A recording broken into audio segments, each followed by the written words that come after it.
Hello friends, welcome to VK channel. Hello friends, இன்னைக்கு நாம கோவில் புளியோதரை பண்ண போறோம். வாங்க வீடியோக்குள்ள போவோம். அதுக்கு முதல்ல ஸ்டவ்வை ஆன் பண்ணிடுங்க. ஆன் பண்ணிட்டு கடலை பருப்பு 1 ஸ்பூன்,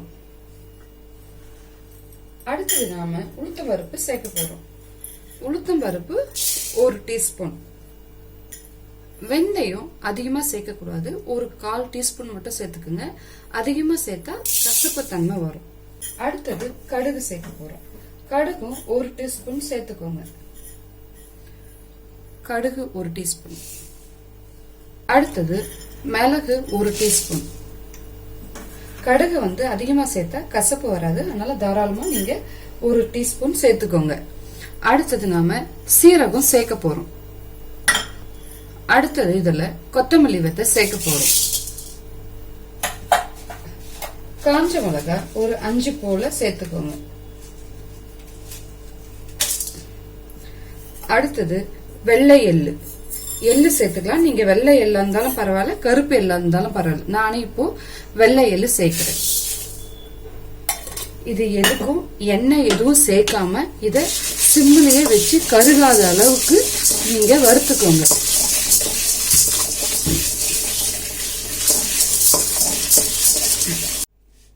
இது இந்த அளவுக்கு நாம வறுபட்டதும் இதை ஒரு தட்டுல மாத்திட்டு ஆறின பிறகு நல்லா பொடி பண்ணிக்கலாம். கொஞ்சம் கருவேப்பிலை சேர்த்துக்கோங்க. புளிய நாம ஒரு வெங்காய சைஸுக்கு புளி எடுத்துக்கோங்க. புளி புது புளி பழப்புளி ரெண்டும் கலந்தா மாதிரி இருந்தா கலர் நல்லா வரும், குழம்பு நல்லா டேஸ்ட் கொடுக்கும். புளிய ரொம்ப தண்ணியா கரைச்சிக்காம கெட்டியா கரைச்சிக்கினா குழம்பு சீக்கிரமாவே உங்களுக்கு ரெடி ஆயிடும்.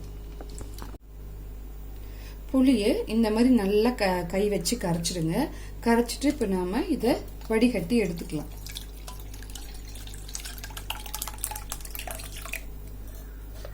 திப்பி எதுவும் இல்லாத அளவுக்கு நல்லா வடிகட்டிக்கோங்க.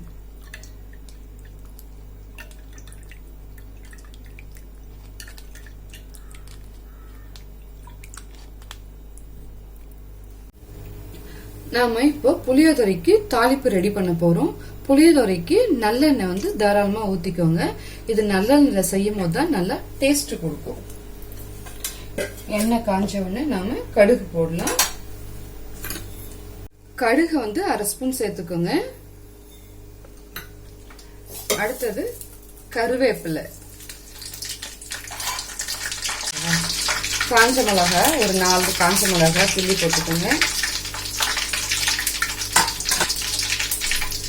உளுத்தம் பருப்பு ஒரு 2 டீஸ்பூன். கடலைப்பருப்பு 2 டீஸ்பூன். வேர்க்கடலை வறுக்காத வேர்க்கடலை சேர்த்துக்கோங்க. இதெல்லாம் நல்லா வறுபடட்டும்.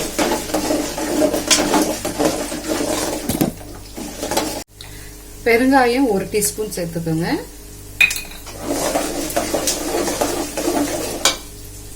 அடுத்து நாம மஞ்சத்தூள் 1 டீஸ்பூன் சேர்க்க போறோம். இது எல்லாமே நிறம் மாறிடுச்சு. இப்போ நாம புளி தண்ணியை இதுல சேர்த்துக்கலாம். இங்க பாருங்க, எல்லாமே நிறம் மாறிடுச்சு. ஸ்டவ்வை சிம்மா வச்சுக்கோங்க. சிம்மில் வச்சுட்டு நாம இப்போ புளி தண்ணியை சேர்த்துக்கலாம்.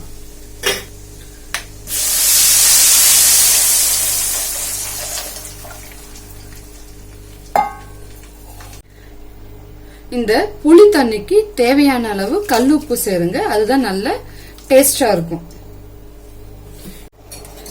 இப்போ எல்லாத்தையும் நல்லா கலந்து விட்டுடுங்க. புளி தண்ணி நல்லா குறைஞ்சு வரட்டும், நல்லா கொதி வரும். இப்ப நாம தட்டு போட்டு மூடிடலாம். மூடிட்டு நாம பொடி ஆறிட்டு இருக்கோம், நாம அதை அரைச்சிக்கலாம்.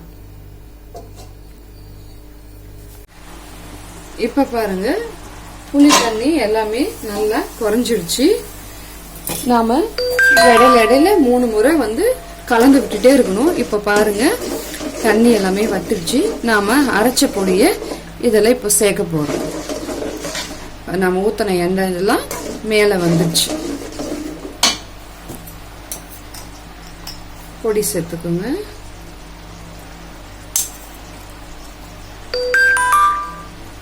பொடி வந்து 2 ஸ்பூன் சேர்த்துக்கிறேன். மிச்ச பொடியை நாம சாதத்தில் சேர்த்துக்கலாம் கொஞ்சம்.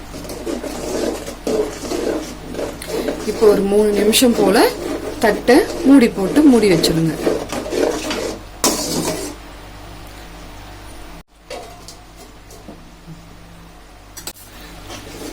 இப்போ பாருங்க, நம்மளுடைய புளிக்குழம்பு ரெடி ஆயிடுச்சு. இப்போ நாம இதை சாதத்தில் போட்டு கலரலாம். கருவேப்பிலை 2 சேர்த்துக்கோங்க. ஸ்டவ் ஆஃப் பண்ணிக்கோங்க. சாதம் வந்து நல்லா உதிரியாக வெடிச்சுக்கோங்க. 3/4 வேக்காடு இருந்தால் போதும். நல்லா வெடிச்சுட்டு நல்லா சாதம் வந்து கட்டி எதுவும் இல்லாத அளவுக்கு நல்லா உடச்சி விட்டுடுங்க. இப்போ நாம் அதில் 1 டீஸ்பூன் நல்லெண்ணெய் சேர்க்க போகிறோம். அப்போ தான் ஒன்றோட ஒன்று சாதம் ஒட்டாமல் இருக்கும். அடுத்தது நாம் பொடியை வந்து பாதி ஒரு ஸ்பூன் பொடி வந்து நாம் இதில் சேர்த்துக்கலாம். நம்ம அரைச்ச பொடியை இதில் சேர்த்துக்கோங்க.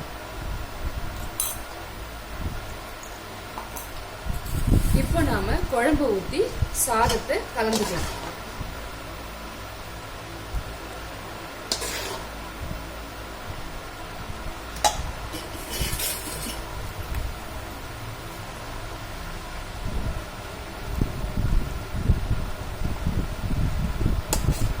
நல்லா எல்லாம் ஒரே மாதிரி வர அளவுக்கு சாதத்தை கலந்து விடுங்க. உப்பு வந்து தேவைன்னா இந்த ஸ்டேஜில் சேர்த்துக்கோங்க. நல்லா கலர் விட்டாச்சு. எப்படி இருக்கு பாருங்க சாப்பாடு. கோவில் புளியோதரை பாருங்க. இந்த ரெசிபி உங்களுக்கு பிடிச்சிருந்தா லைக் பண்ணுங்க, ஷேர் பண்ணுங்க, விகே சேனலுக்கு சப்ஸ்கிரைப் பண்ணுங்க.